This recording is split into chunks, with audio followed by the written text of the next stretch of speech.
It's Sunday morning on CBS. Here again is Mo Rocca. The song Private Dancer from 1984 helped make a legend of Tina Turner, whose life story is told in the London musical Tina, which is coming to Broadway this October. Turns out singing is just one of her talents, as Gayle King of CBS This Morning learned firsthand, or should I say, foot. It's the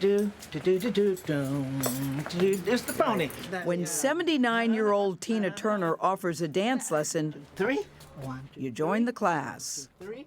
What's love got to do with it? What's love but a second-hand emotion? That voice and those moves gave Tina Turner a 5-decade career as one of the biggest stars in rock music. She sold more than 200 million records, and the tale of the suffering and triumph of her life offstage, famously chronicled in the Oscar-nominated film What's Love Got to Do with It, I hereby grant her a divorce on the grounds has endeared her to millions. We did it. This is Zurich.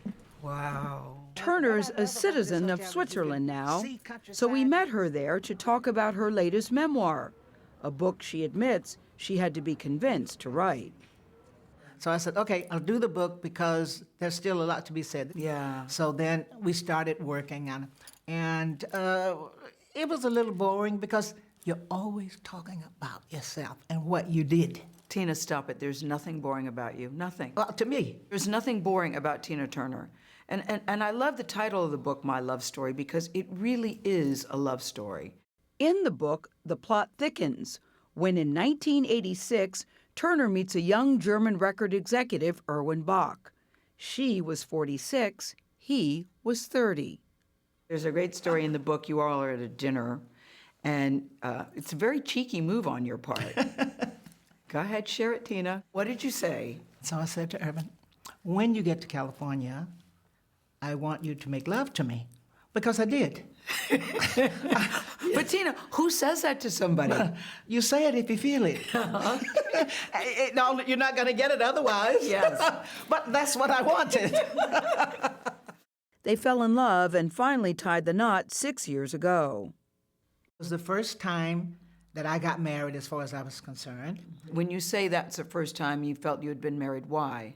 When Ike asked me to marry him, I knew it was for a reason. But I had to say yes, I knew, or it was going to be a fight. And so then when we drove to marry, that wasn't my idea of my wedding. That first wedding and that first husband, Ike Turner, are still things that Tina Turner is trying to reconcile. And you spend time in the book actually thinking about Ike. Why do you think you found yourself thinking about him, someone who caused you so much pain?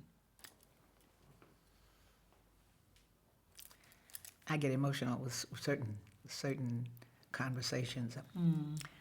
I get emotional because in the beginning, Ike was very good to me.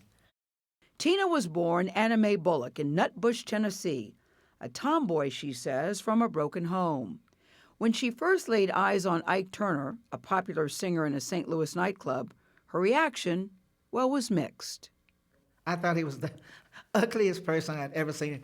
I never seen anybody that skinny, but he had a presence. And then I watched him and he got on stage and he started, I thought, oh wow, I want to sing with that band.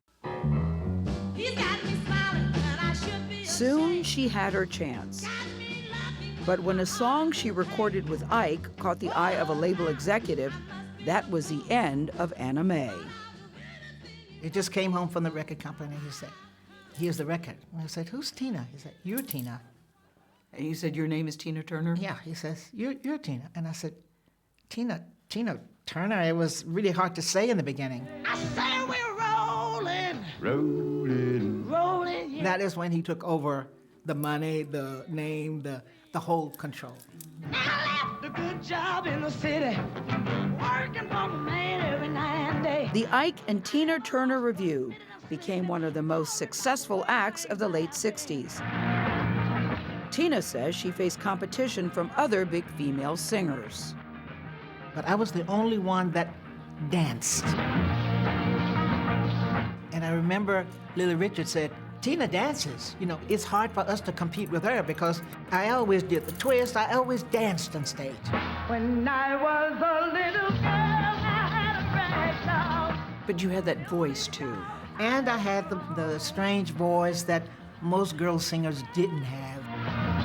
It gets higher, day by day. How does your voice sound to you? Deep, and even it goes deeper, so. Do you like your voice, Tina? Do you think you have a good voice? You know, in the beginning I didn't. I thought it was kind of ugly because it didn't sound like Diana Ross. But then afterwards I thought, yeah, it sounds like the guys. But the success of this duo came at a very steep price. She says Ike Turner consistently abused her. The thing that struck me is that he was so cruel. He was cruel because he depended on me. He didn't like that he had to depend on me. And I didn't want to start a fight because it was always a black eye, a broken nose, a busted lip, a rib. It was... But Tina, it got to the point where you finally left, you decided to fight back, something you had never done before. And when I say fight back, I mean physically you fought back. I felt that I've had enough, just enough.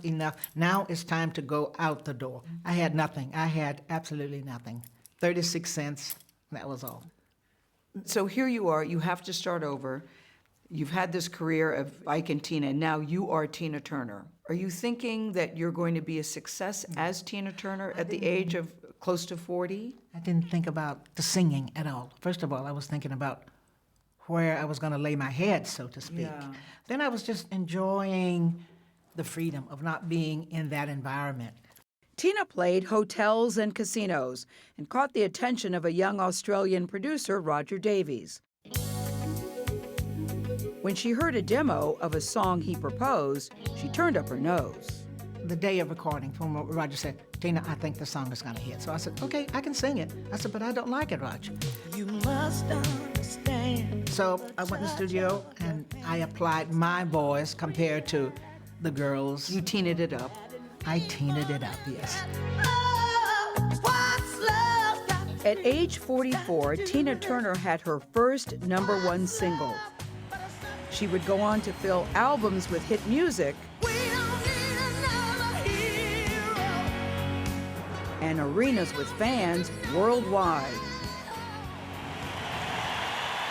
In 2007, she performed her last tour. I got on that plane, Gayle, I took a deep breath and I said, it's over. I really felt like it's over, and I'm glad it's over. And I went home. People miss you though, Tina. That's okay. They can go and see, they can watch the videos. I tell you, when I watch the videos, I'm jumping and moving. Enjoy those, but I'm finished with it. The years since her retirement have tested Tina Turner in new ways. Her son Craig took his life last July. I think Craig was lonely. That's what I think really got him more than anything else. I have pictures all around of him smiling, and I think I'm sensing that he's in a good place. I really do. She has endured a stroke, intestinal cancer, and kidney failure. When she needed a new kidney, her husband Edwin offered one of his. And I said, yes, but darling, you're young and I'm already old and I don't mind. In Buddhism, you're taught that you live and you die, and it's something that's accepted. Yeah. And so then after Edwin said that, I said, okay, darling, if you're willing to give up a kidney, then fine. Is there anything you want now in life as you sit here, Tina Turner, that you don't have? No, I have everything. When I sit at the Lake Zurich in the house that I have, I am so serene. Wow. No problems. I had a very hard life that I didn't put blame on anything or anyone. I got through it. I lived through it with no blame. Here's to you. And I'm a happy person. Here's to you. You earned it. Cheers.